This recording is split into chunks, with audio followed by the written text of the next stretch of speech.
Alhamdulillah, nahmaduhu wa nasta'inuhu wa nastaghfiruh wa na'udzu billahi min syururi anfusina wa min sayyiati a'malina may yahdihillahu fala mudilla lahu wa may yudlil fala hadiya lahu. Asyhadu an la ilaha illallah wahdahu la syarika lah. Asyhadu anna Muhammadan abduhu wa rasuluhu nabiyya ba'da. Allahumma shalli wa sallim wa barik ala Muhammad wa ala alihi wa sahbihi wasallim ajma'in. Amma ba'd. Ahlan wa sahlan, selamat datang kembali para ibu-ibu sholihah. Insyaallah hamalatul Quran ya, para pengemban Al-Quran, bukan cuma menghafal, bukan cuma hafidhah, tapi juga mutadabiroh, mufassiroh gitu ya. Mutbiqoh, muballighoh, dan muallimah, seterusnya ya. Amin ya rabbal alamin.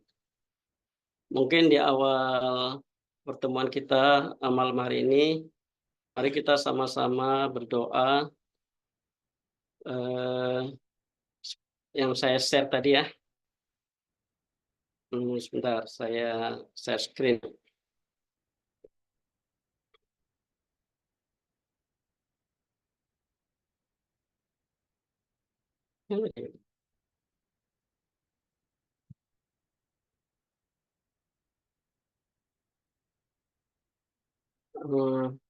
Bismillahirrahmanirrahim. Kita ucapkan sama-sama ya, Bu ya. Allahumma rzuqna fahman nabiyyin wa hifdzal mursalin wa hifdzal mursalin wa ilhamal malaikatil muqarrabin wa ilhamal malaikatil muqarrabin ya arhamar rahimin ya arhamar rahimin walhamdulillahi rabbil alamin. walhamdulillahi rabbil alamin. Baik ibu-ibu rahimakumullah, ini doa agar mudah menghafal dan paham terhadap ayat-ayat Al-Quran ya. Ya Allah, berilah kami rezeki memahami Al-Quran sebagaimana pemahaman para nabi ya.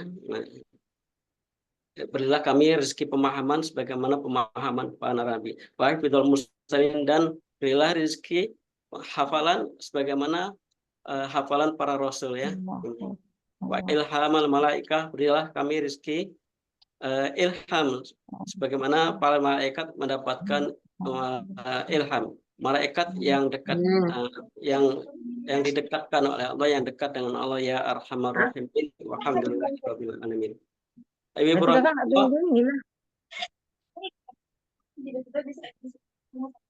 kita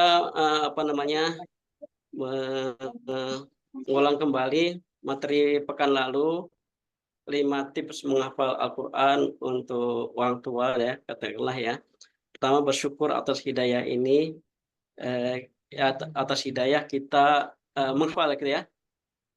Ingin menghafal itu merupakan hidayah. Setelah sebelumnya mungkin kita mengikuti kajian-kajian, taklim yang memotivasi kita menghafal Al-Quran. Jadi dan untuk mengikuti taklim itu kita sudah mendapat hidayah dari Allah juga.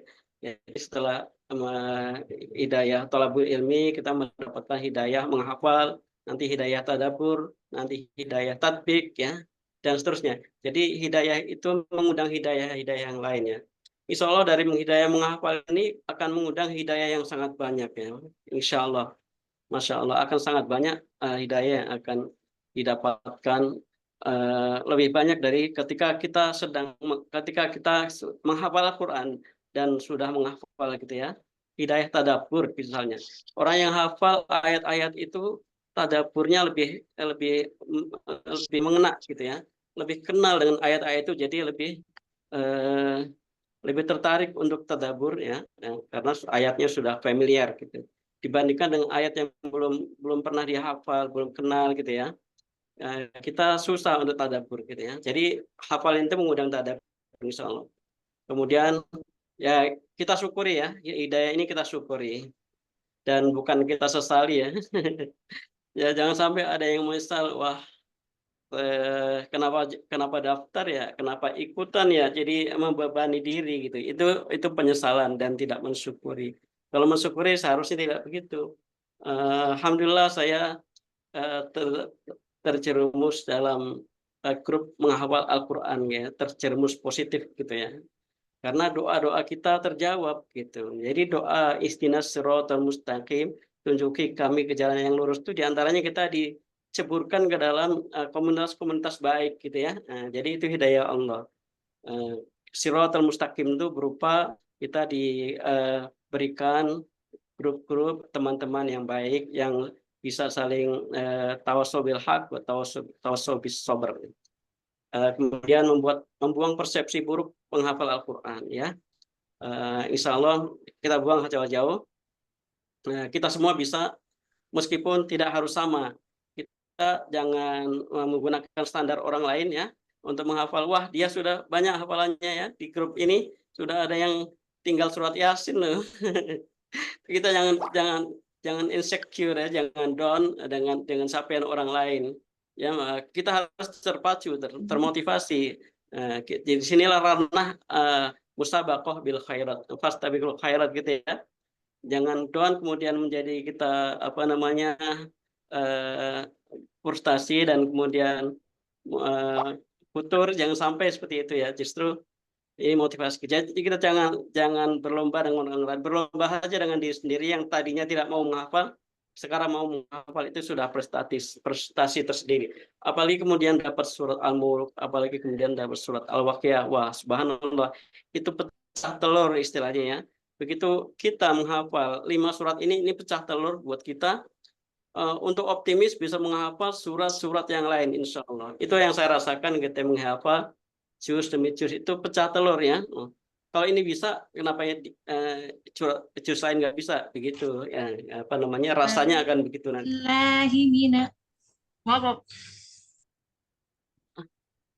Baik, kemudian jangan buru-buru dengan target seperti tadi. Kita jangan buru-buru dalam arti negatif ya. Tapi kalau kita termotivasi dengan capaian yang lain, kemudian kita ingin cepat, ya itu bagus saja. Kemudian jangan ganti-ganti mushaf. Ini teknis saja ya. Banyak para penghafal mushafnya itu nggak ganti-ganti gitu ya. Mana yang dari supaya tidak bingung nanti ya. Kalau bisa mushafnya tidak besar-besar, bisa dibawa kemana-mana. Jadi dimanapun dia murojaah bisa dibuka gitu. Dan nanti kalau sudah selesai menghafal, akan menjadi kenangan mushaf ini punya sejarah gitu ya. Dan kita harus berdoa ya, harus minta kepada Allah agar diberikan hafalan. Tadi kita sudah berdoa bersama, mudah-mudahan doa itu bisa diamalkan secara rutin ya. Seperti itu, kita punya hafalan bagaimana hafalannya para Rasul, para utusan Allah. Baik, nah, kita mereview kembali surat Al-Mulk ayat 1 itu. Jadi gini, Ibu sekalian, jadi dalam program hafalan kita ini tidak semata-mata hafalan, kita ingin juga tadabbur ya. Jadi rasanya nggak lengkap kalau hafalan tanpa tadabbur. Meskipun dapat 1 ayat, 2 ayat, nggak apa-apa, yang penting ada tadabburnya. Memang begitulah tadabbur itu, tidak buru-buru ya. Para sahabat mentadaburi Al-Quran, memahami Al-Quran ayat demi ayat. Mereka tidak beranjak ke ayat yang lain sebelum bisa memahami dan mengamalkan ya. Kalau ayat sebelumnya tentang ayat 1, Tabarakalladzi biyadihil mulk wa huwa ala kulli syai'in qadir,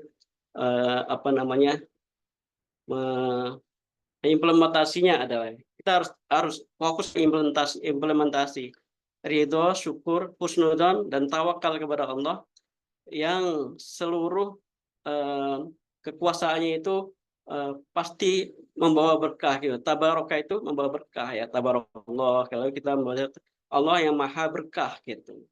Allah yang maha super berkah gitu. Segala sesuatunya pasti mengandung kebaikan yang berlipat-lipat gitu ya. Jadi husnudzon kita kepada Allah seperti itu, termasuk terhadap peristiwa-peristiwa yang negatif menurut kacamata kita dan yang kita rasakan juga negatif ya. Jadi menerima ketentuan Allah, menerima ketetapan Allah, memang berat kadang-kadang ya, memang berat. Jadi ridho terhadap takdir itu kadang-kadang berat. Tapi itulah yang diperintahkan, menerima takdir itu berat karena hadiahnya pahala ya. Istiqomah itu berat karena hadiahnya pahala. Kalau istirahat ringan gitu ya, karena hadiahnya mungkin, kipas angin gitu ya. Berikutnya surat Al-Mulk 2 itu, saya ingin fokus di apa namanya, alladzi khalaqal mauta wal hayata liyabluwakum ayyukum ahsanu amala, bahwa hidup itu tiada lain adalah untuk agar kita, eee, melakukan perbuatan yang terbaik, melakukan ihsanul amal ya, ihsanul amal, amal yang terbaik. Ayat lain mengatakan ahsantum li anfusikum wa in asatum falaha ya. Sudah kita bahas pekan lalu. Jika kalian berbuat yang terbaik, maka eh, keterbaikan itu akan kembali padamu. Ini harus kita implementasikan. Jadi yang sudah menghafal Al-Mulk itu ayat 1 harus tawakal, husnudzon, syukur. Ayat kedua harus menjadi yang terbaik dalam berbagai bidang kehidupan ya. Nah, contoh yang mudah, sebagai mungkin apa namanya ya, kalau saya sih sebagai eh, penumpang angkot gitu ya, mencoba berlaku yang terbaik gitu. Sekali-kali, sesekali saya kadang-kadang, untuk jarak saya ke jalan raya itu saya merutinkan membayar 10.000 dari yang seharusnya 8.000 gitu, itu aja.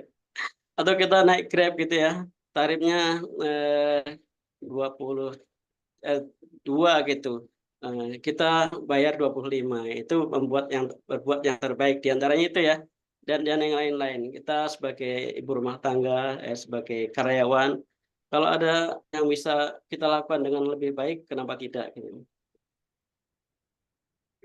Nah, sekarang kita jadi, yang sudah hafal Al-Mulk harusnya, mindset hidupnya ingin selalu menjadi yang terbaik, ya.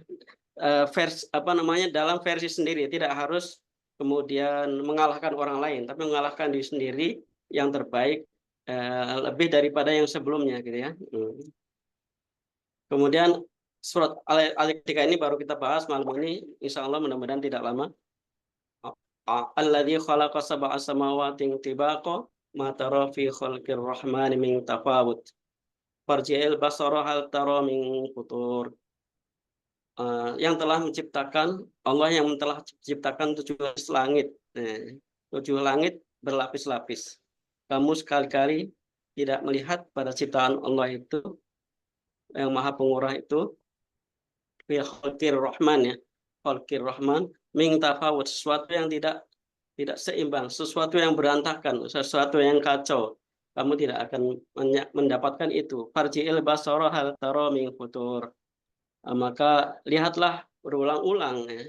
Adakah kamu lihat sesuatu yang tidak seimbang itu gitu ya. Lihatlah berulang-ulang. Farji'il basara. Apa implementasi dari ayat ini nih? Ini Allah menciptakan 7 lapis langit. Jadi langit itu ada 7 lapis, ada 7 tingkat ya. Secara ilmiah ada pembahasannya, nanti ada share-sharean, nanti nggak cukup sekarang kayaknya waktunya. Jadi dari bumi ke atmosfer itu berapa kilometer gitu ya, itu sampai ada 7 lapis gitu. Kemudian seperti itu, angka 7 ini menjadi angka yang spesial ya, dalam hal ini ya. Allah menciptakan langit dan bumi, alam semesta dalam 7 hari gitu ya. Allah menciptakan bumi juga 7 lapis bumi gitu ya. Hari-hari dalam sepekan ada 7 ya, dan seterusnya apalagi kira-kira? Eh, ya banyak angka 7 digunakan oleh Allah. Ya mudah-mudahan ada hikmahnya gitu. Mungkin boleh kita, menggunakan angka 7 untuk sesuatu pengelompokan misalnya boleh saja. Itu dalam arti mengambil barokah dari ayat ini. Kemudian, ayat ini juga, menyuruh kita untuk melihat kepada langit, bahwa langit itu tidak ada kekacauan, ada keseimbangan. Kamu sekali-kali tidak melihat pada tangan Allah itu sesuatu yang tidak seimbang. Lihatlah lagi, lihatlah berulang-ulang langit itu. Farji'il basara hal tara min futur. Jadi Allah memerintahkan kita melihat langit secara berulang-ulang, dan ini yang akan kita bahas. Dan ini kenapa background saya kemudian gambar langit gitu ya. Kenapa background video saya gambar langit? Karena ini diantaranya. Ternyata kita harus memandang langit ya. Apakah ibu-ibu sudah memandang langit hari ini? Eh, siapa yang sudah memandang langit hari ini? Jadi eh, ternyata memandang langit itu termasuk ibadah sunnah ya.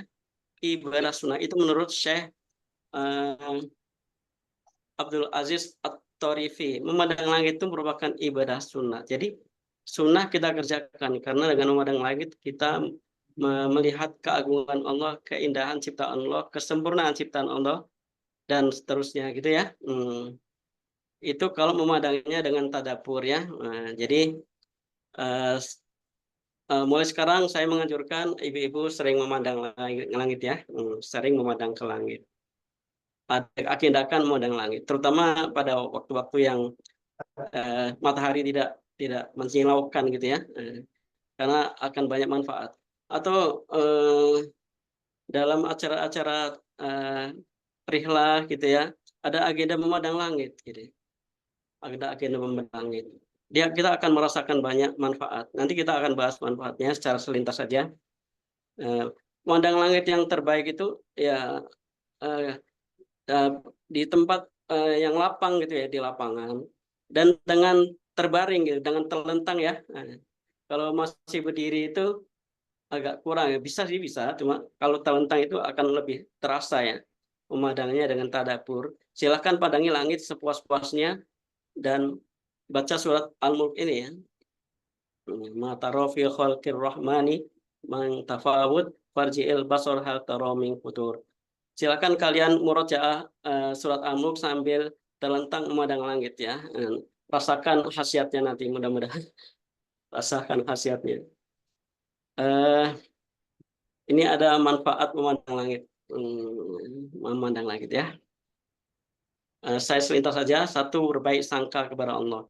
Kalau kita memandang langit, saya tadi sengaja sesorean itu tadi jalan mencoba memandang langit, tapi bukan sih, kebetulan qadarullah langitnya sedang apa namanya, sedang monoton gitu ya, monoton, warnanya itu abu-abu monoton gitu. Semua sisi dari kanan kiri depan belakang semuanya nggak seperti background saya ini ada awan-awannya, tadi nggak ada awan. Jadi tapi di situ juga menunjukkan keagungan betapa mulus ciptaan Allah gitu ya, betapa halusnya ciptaan Allah, sedemikian luas ya, yang hatinya tidak peka dengan kebesaran Allah. Ini merupakan sesuatu monoton, jadi di skip aja, lewat aja, nggak terasa sama sekali. Tapi kalau kita memandang langit dengan tadabbur itu luar biasa ya, luar biasa. Kalau memandang langit dengan tadabburnya akan merasakan banyak nikmat. Silakan kalian nanti ibu-ibu sekalian agendakan memandang langit, dan itu akan menambah keimanan gitu ya. Yang pertama, berbaik sangka kepada Allah ya. Langit sebesar ini, seluas ini, sesempurna ini, sebesar ini, 7 lapis langit lagi yang kita tidak bisa jangkau itu. Pembuatannya lebih susah ya. Di surat apa namanya, An-Naba disebutkan gitu ya, bahwa pembuatan langit dan bumi itu lebih rumit daripada sekedar membuat manusia. Dan kita diciptakan sebagai bagian dari penghuni alam semesta ini. Pasti Allah punya rencana-rencana yang baik. Disitulah titik berbaik sangkanya gitu ya. Kita bagian dari alam semesta.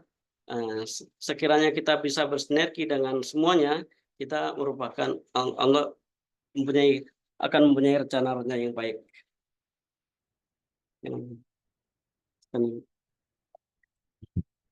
Kemudian yang kedua, meningkatkan keimanan karena memandang langit sama saja dengan memandang kekuasaan, keagungan dan kesempurnaan Allah ya. Silakan kalian rasakan sendiri, kita rasakan sendiri, dengan tadabbur memandang langit itu akan merasakan kekuasaan, keagungan dan kesempurnaan ciptaan Allah ya. Kemudian muncul rasa takut kepada Allah, menyadari kebesarannya dan pengawasannya ya. Di surat Al-Fajr, inna rabbaka labil mirsad, sungguhnya Tuhanmu itu mengawasi kamu, dan dari langit yang tinggi itu ya, dari langit yang luas itu mengawasi kamu. Muncul rasa takut sehingga kita menyadari kekecilan kita, betapa kecilnya kita, betapa luasnya ciptaan Allah, sedemikian apalagi Allahnya yang maha besar gitu ya, maha sempurna. Kemudian meyakini Asmaul Husna, banyak makna-makna Asmaul Husna itu tercermin dalam kesempurnaan langit itu ya. Nanti bisa kita coba renungkan satu persatu nanti secara mandiri atau kalau ada kesempatan. Kemudian menunjukkan hajat, kefakiran dan kelemahan diri.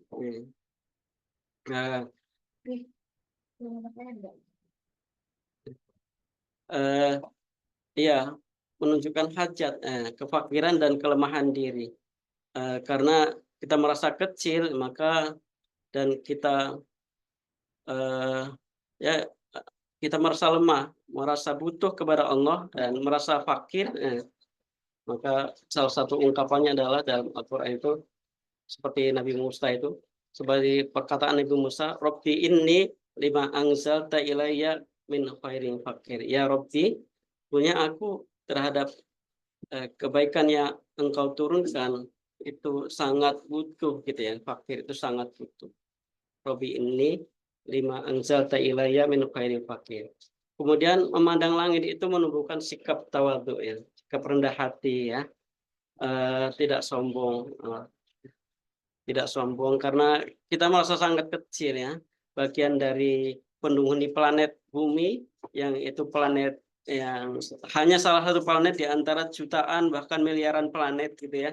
Kita itu nggak ada apa-apanya gitu. Jadi kalau kita sering memandang langit, kita akan lebih tawadhu gitu. Orang-orang yang sombong mungkin dia merasa di atas langit gitu ya, merasa yang lain itu di bawahnya gitu. Jadi perlu memandang langit. Jadi supaya kita tidak sombong gitu ya. Kemudian yang tujuh, menumbuhkan sikap tawakal ya, tawakal, percaya kepada Allah. Ciptaan Allah yang demikian sempurna, pasti juga kesempurnaan itu akan Allah berikan kepada kita ya. Kesempurnaan, kebahagiaan dunia dan akhirat sepanjang kita mengikuti aturan-aturan dan perintah-perintah Allah yang tertuang dalam Al-Quran insya Allah. Nah, demikian kira-kira pengantar tadabbur hari ini. Jadi pelajaran untuk ayat 3 ini, alladzi khalaqa sab'a samawati tibaqa ma tara fi khalqir rahmani min tafawut. Kita diperintahkan Allah untuk memandang langit dan merasakan keagungan, kebesaran, kesempurnaan Allah, dan di situ kita akan bertambah keimanannya insya Allah, dan kita agendakan sering-sering memandang langit. Tambahan mungkin Imam Syafi'i mengatakan di luar tema ini di luar memandang langit, ada 3 memandang yang menyehatkan mata ya. Kalau tadi menambah iman, memandang langit menambah iman, maka ada 3 pandangan yang menyehatkan mata. Pertama, memandang hijau daun ya, dedaunan hijau. Ini satu paket dengan memandang langit, kita akan memandang daun-daun hijau, kebun, hutan gitu ya. Jadi ada keuntungan juga memandang daun hijau. Artinya kita ini jangan terlalu banyak memandang yang lain ya. Jangan terlalu betah di dalam rumah ya, di ruang segi 4 gitu ya. Harus banyak keluar, memandang langit, memandang pemandangan hijau agar mata kita sehat. Artinya kita juga harus membatasi diri memandang HP misalnya ya, atau laptop gitu ya. Kemudian itu menyehatkan mata kata Imam Syafi'i. Imam Syafi'i itu ulamanya para ulama ya. Kemudian yang kedua adalah memandang mushaf Al-Quran ya, mushaf Al-Quran itu menyehatkan mata. Banyak testimoni para nenek-nenek zaman dulu yang rajin tilawah itu matanya masih awas hingga usia sepuh tanpa kacamata gitu ya. Silakan kalian cari testimoninya. Kemudian yang ketiga yang menyehatkan mata adalah memandang Ka'bah secara langsung ya. Mudah-mudahan Allah karuniakan kita bisa memandang Ka'bah secara langsung ke Makkah Al-Mukarramah. Amin ya. Jadi ketika memandang menyehatkan mata dan memandang langit itu meningkatkan keimanan. Allahu a'lam bishawab. Assalamualaikum warahmatullahi wabarakatuh. Waalaikumsalam warahmatullahi wabarakatuh. Waalaikumsalam warahmatullahi wabarakatuh. Mhm.